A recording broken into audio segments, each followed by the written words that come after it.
The greatest lie about the end doesn't come from Hollywood movies. It comes from pulpits that softened what Jesus actually said. Yes, he spoke about the end, and he spoke clearly, urgently, and without sugarcoating. But what did people do with his words? In the name of tradition, culture, or a need for comfort, many Christians turned his warnings into metaphors and replaced vigilance with catchy phrases. The result? A generation that thinks it's ready, but got it all wrong. What Jesus said about the end wasn't a vague prediction. It was a map, a roadmap. And still, most Christians got it wrong. Why? Because they've been listening to everything except the voice of Christ himself. They've followed social media trends, modern interpretations, prosperity promises, while ignoring the real weight of his words. It's easier to believe in an instant, feel-good end than to face the reality of a process that has already begun. But what if the error isn't about not knowing, but about thinking you know and being completely mistaken? What if you discover in this video that what you always believed about the end times and your own preparation is far from what Jesus truly taught? What if you're one of the many who got it wrong without even realizing? This isn't a criticism. It's a wake-up call, a warning. One last chance to see with spiritual eyes what's been in front of us all along. Get ready, because after hearing what Jesus really said about the end, you won't see the world the same way again. And maybe, just maybe, this will be the beginning of your true spiritual awakening. Many people still see the signs of the end as something distant, almost like scenes from a movie playing only in the minds of alarmists. But the raw and simple truth is, they're already here. Wars, diseases spreading like wildfire, natural disasters happening more and more frequently, all of this is already among us. And they aren't just coincidences or historical cycles. They are confirmations of what Jesus clearly described. The problem is, because they're so real, most people just ignore them. The biggest mistake is expecting something spectacular with Hollywood-worthy special effects when the end has already been unfolding silently and subtly. Jesus laid out a sequence, not to create panic, but to prepare us. Many have been numbed by routine, thinking, it's not time yet, but all it takes is to open our spiritual eyes. A clear example is the rise of digital social control. It feels like it came straight out of Revelation, but it's right there in the news. You just have to look with discernment and listen. It's not about living in fear, but living with awareness. When someone understands that we are already in the midst of the signs, it changes how they approach life. They begin to prioritize what really matters. They trade hours of scrolling on social media for minutes of reading the Bible. They choose to talk to God before arguing with the world. That's the kind of preparation few are making. And those who do are called radicals. But if the signs are here, blinking like warning lights on a dashboard, why are so many Christians still waiting for something even more obvious? The answer might not lie outside the church, but inside it. Most Christians are still expecting an obvious enemy with the look of a soap opera villain, openly declaring himself as the Antichrist. But Jesus was direct. The greatest danger would come from within. From within churches, from pulpits, from sugar-coated speeches that soothe the soul but numb the spirit. Modern deception isn't about screaming against God. It's about imitating his voice subtly. It's the charismatic pastor who talks more about self-esteem than about the cross. It's the kind of church that moves emotions but never confronts sin. And that's where the danger lies.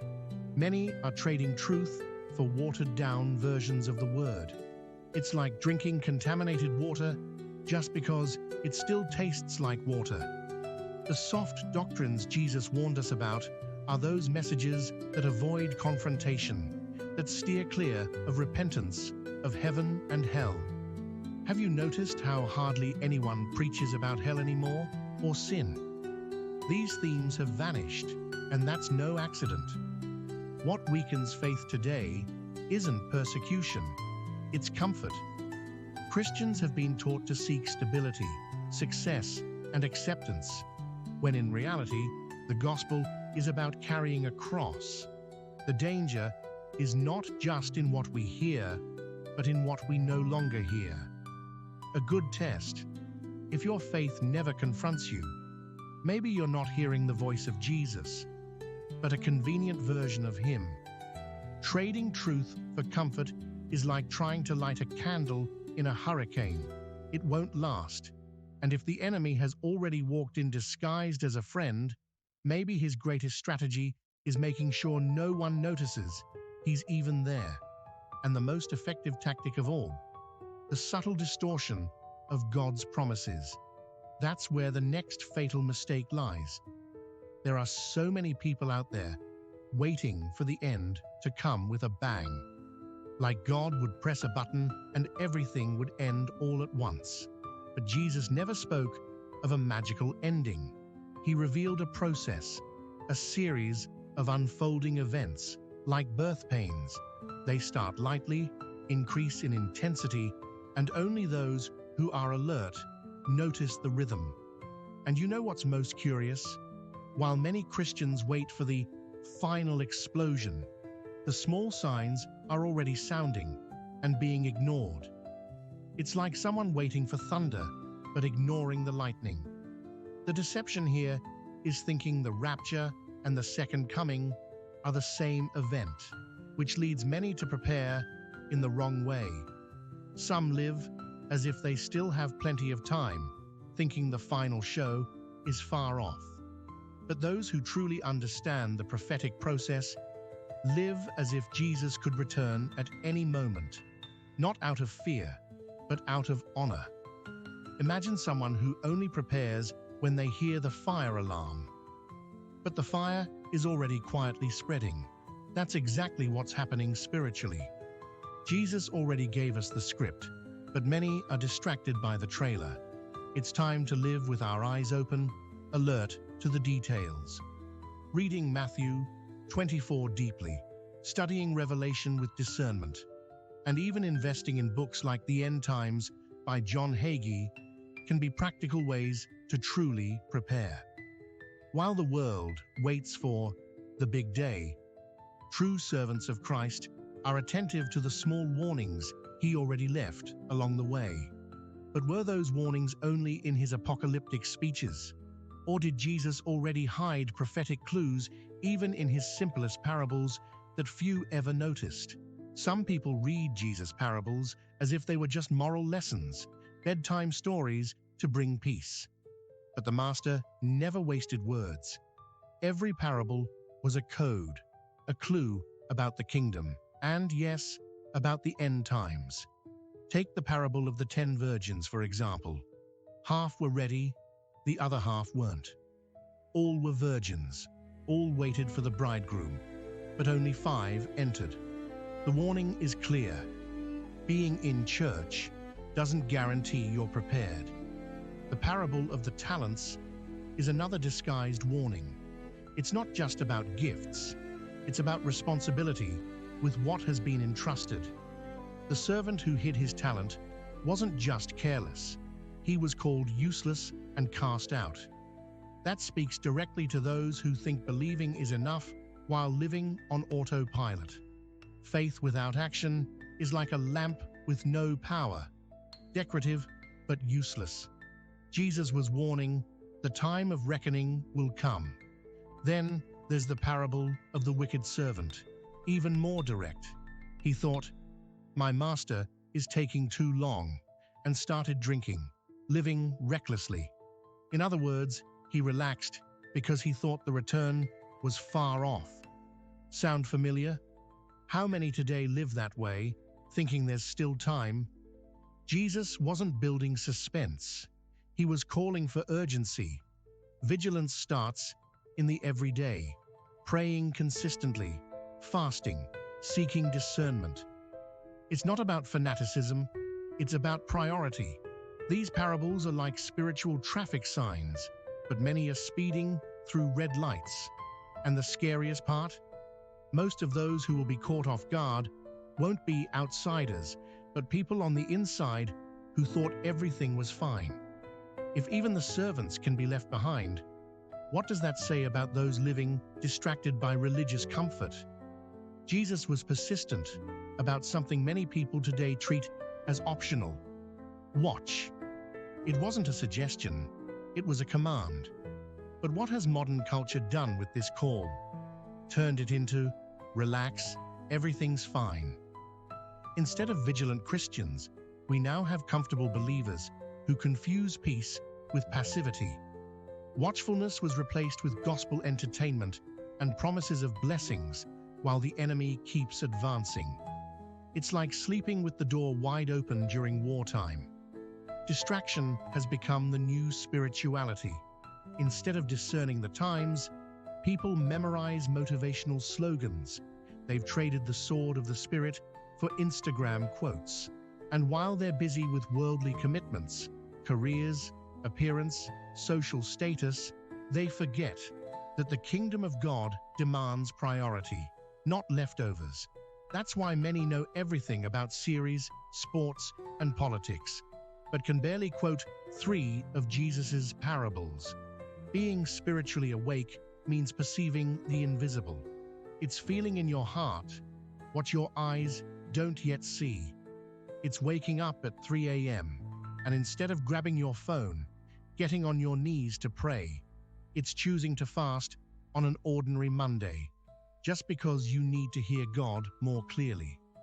Watchfulness is a lifestyle, not a random event.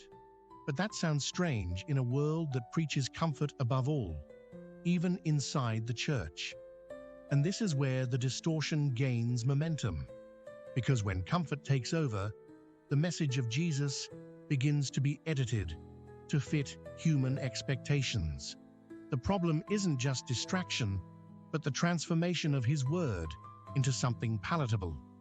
So the real question is, have we heard what Jesus actually said, or only what people wanted him to say? Jesus spoke about the cross, self-denial, suffering, and persecution. But what has reached us from many pulpits is an edited version filled with promises, success, and self-esteem. Modern culture dressed faith in designer clothes and forgot the dust of the road. Where is the cross in the gospel of comfort? Where is self-denial in the message of "you were born to win"? The truth is, in the name of attracting crowds, many have twisted what Jesus said to fit a more marketable gospel. Prophecy, which should be an urgent warning, has been watered down into almost a motivational forecast. Instead of talking about judgment, it's all about new seasons. Instead of confrontation, it's only encouragement. Faith became a product, complete with stage marketing. There are church services with lights and smoke machines, but no presence of God. And when culture starts shaping theology, there's no more room for truth. It's like trying to fit heaven into earthly standards, a dangerous and impossible mission. This new gospel doesn't confront, doesn't transform, it just massages the ego. And that has eternal consequences. Have you ever stopped to think how many Christians today believe they're serving God when in fact they're just attending religious events? How many equate prosperity with God's approval while the martyrs in the Bible lived persecuted and poor? The value system has been flipped so subtly it feels normal, but it's not. It's a warning sign. In the end, the problem was never a lack of warning. Jesus spoke, he explained, he insisted. But the most important question still echoes. Are we truly listening to his voice? Or are we just repeating what others said about him? Because on that final day, there will be no excuses. Jesus spoke. He warned. He gave clear instructions. But he didn't shout, because truth doesn't need theatrics, just ears willing to hear. The question that remains isn't, what did the preachers say, but what did Christ himself say? Now that you've seen what Jesus actually said about the end, it's impossible to keep living on autopilot as if everything's okay. It's not, and denying that won't change reality. It will only increase the danger. Are you ready to face what's coming, or are you still holding on to promises Jesus never made? Most people are listening to everything: popular leaders, influencers, short videos with shallow theology, but they're forgetting to check in the Bible if that's what Jesus really taught. It's past time to stop outsourcing your faith. Now it's between you and Him. And the time to decide is today. So tell me, are you living according to what He really said? Or are you still trapped in what others told you about Him? Drop a comment below. Let me know what part of this message hit you the hardest, and what you plan to change from now on. This isn't just content, it's a calling.